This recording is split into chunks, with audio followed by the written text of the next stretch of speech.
at the Trico Center today, and we're hanging out with Amanda Hyrath. Now, Amanda, it gets a little busy in your line of work, I would assume, right after the holidays. January rolls around and it's New Year's resolution time, yeah? Yes, okay. Absolutely. What are good things? What can we think are positive about New Year's resolutions, but there's a lot of people who don't stick to those New Year's resolutions. So what's the bad part about New Year's resolutions?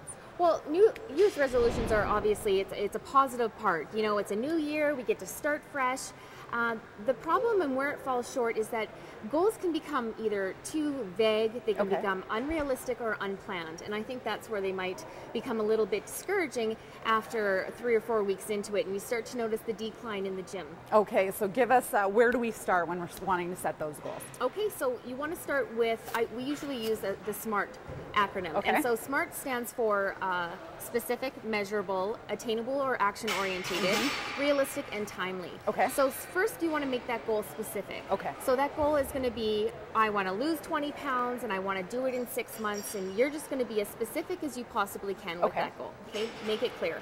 The second one is measurable. So how are you going to measure that? Are you going to follow up with the trainer? Are you going to keep yourself accountable? Third one is action orientated. Now how are we going to keep ourselves accountable by doing the actions necessary? So exercising and eating well and becoming more active. Okay. The fourth one is realistic.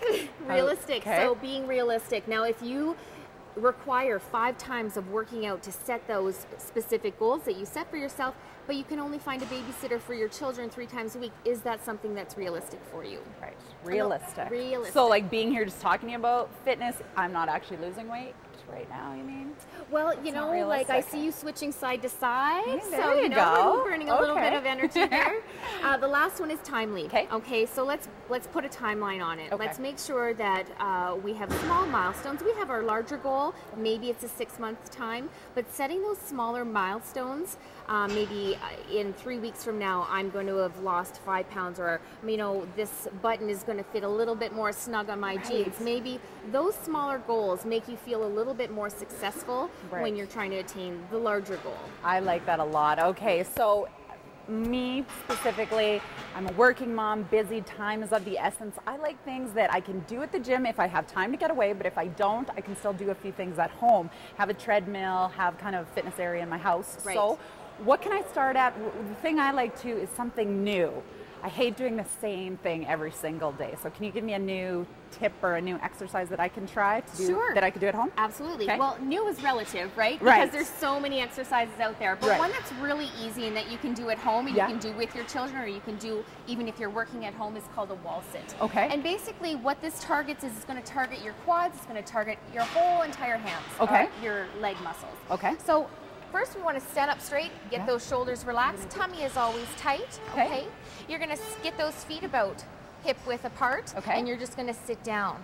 Now, the key to this wall sit is that you're going to want to push off the heels. We don't want those pressure being on the knees, okay? So really trying to engage those glutes, squeezing in your bum, pushing off the heels.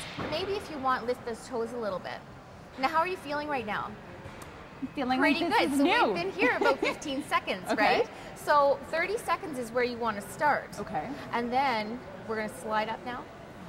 That feels good. So you do that 3 times, you know, 30 seconds. What's a minute and a half, right? You do that every single day, and then maybe next week you make it to 45 seconds. And those are your small, timely goals that we talked about. I can totally do that while I'm watching The Cat in the Hat. There you go. Can I? I can totally do this. There you go. And so that's great. And where am I going to start feeling it, noticing a difference? Well, you're going to definitely start feeling it in the quads. Okay. All right. But you really want to push those shoulders back. Okay. All right.